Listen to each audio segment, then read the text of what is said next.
Bienvenidos y bienvenidas sean todos a esta su casa, los presbíteros y diáconos, los decanos y delegados de pastoral, los religiosos y religiosas, los laicos y laicas, los facilitadores, directores de centros de formación, coordinadores de movimientos laicales y quienes nos acompañan de otras diócesis, a los obispos y al señor cardenal, quienes no están en este momento, se les dieron las primicias de esta presentación el día miércoles.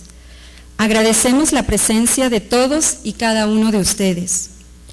Hoy es un gran día especial para nosotros y queremos compartir con ustedes la alegría que sentimos por el hecho de haber culminado la etapa de elaboración de materiales para la formación básica.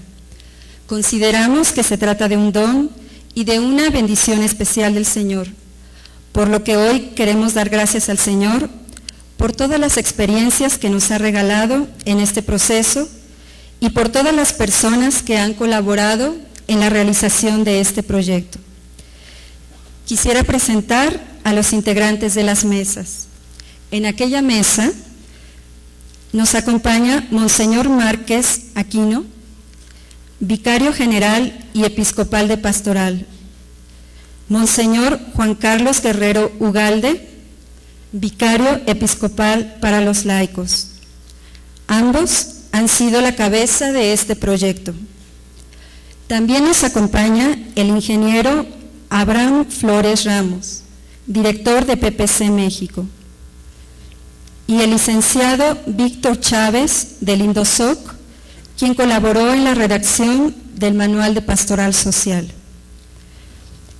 En esta mesa tenemos al equipo de ediciones pastorales, quien tuvo la responsabilidad de elaborar los materiales.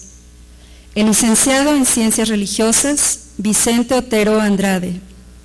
La licenciada en Ciencias Religiosas, Rosa Torres García. La maestra en Pedagogía, Marta Rid Rodríguez. Y su servidora, Leticia Estrada Silva, también licenciada en Ciencias Religiosas y coordinadora del equipo. Los manuales de formación básica nacen en vistas al proyecto arquidiocesano de formación. Damos la palabra a Monseñor Alberto Márquez Aquino, quien nos hablará acerca de este proyecto.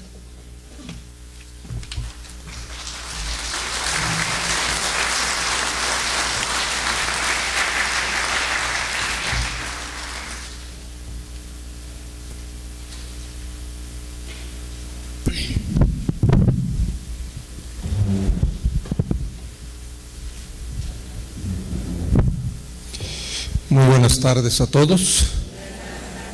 Bueno, tanto como hablarles del proyecto en general, pues no tanto, sino solamente voy a tocar un aspecto que en el programa me pedían que ocupara unos momentos de estas exposiciones, y precisamente quisiera centrarme en la formación integral, es decir, en hacer constar el que este conjunto de manuales, esta serie, tiene como finalidad apoyar, servir, hacer crecer la formación integral de los agentes de pastoral, y también en su aspecto que esto implica su relación con los procesos, o que ellos mismos hacen un proceso o un conjunto de procesos. Este sería un poco como el aspecto que a mí me toca desarrollar. Y para ello empiezo de lo muy general,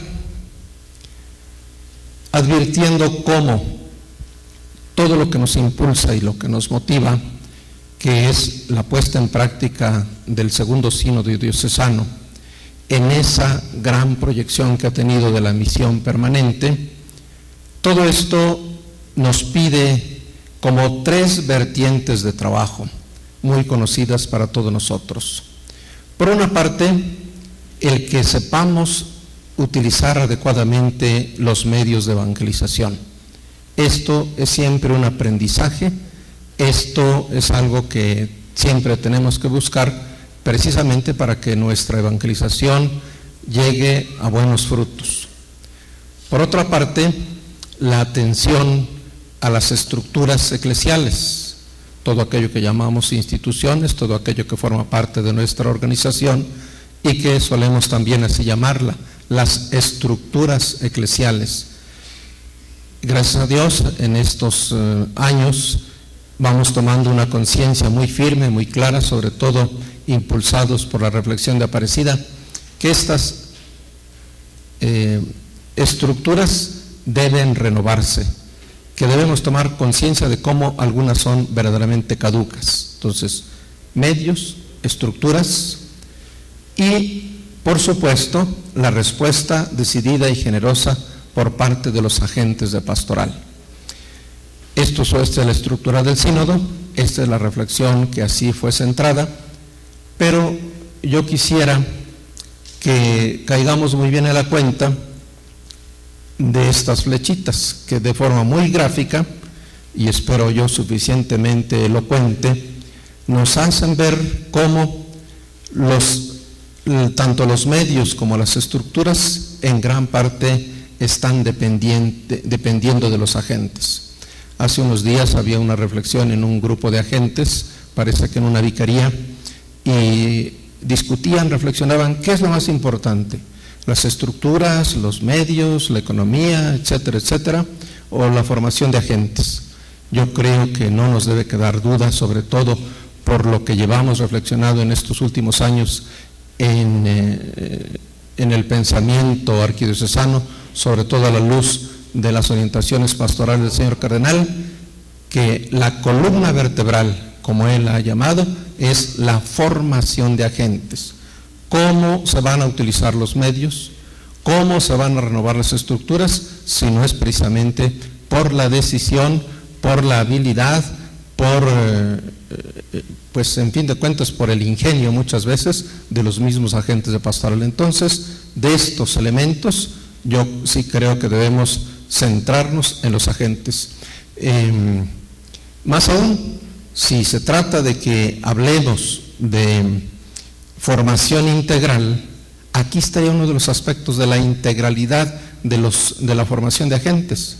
No puede haber una auténtica, adecuada formación si no es en relación con las estructuras, analizando las estructuras, al servicio de las estructuras, si no es conociendo adecuadamente los medios de evangelización. Entonces, la adecuada formación, la buena formación de los agentes tiene que estar atenta globalmente a estos aspectos. Por eso es que pasamos concretamente a los agentes de pastoral. Aquí les voy poniendo como 3 rubros y bajo la pregunta ¿qué se necesita en cuanto a los agentes de pastoral? Y la primera pues realmente es una perogrullada, pero para reflexionarla, para pensarla. Primero, que haya agentes, sí, efectivamente. ¿Por qué? Porque los agentes no surgen tan espontáneamente. Los agentes hay que provocarlos, hay que suscitarlos, hay que estimular su surgimiento. Entonces, por eso es por lo que ahora en la arquidiócesis estamos muy preocupados de que todo bautizado se convierta en agente. Es decir, que todo bautizado creciendo, madurando en su formación, se va convirtiendo realmente en un agente.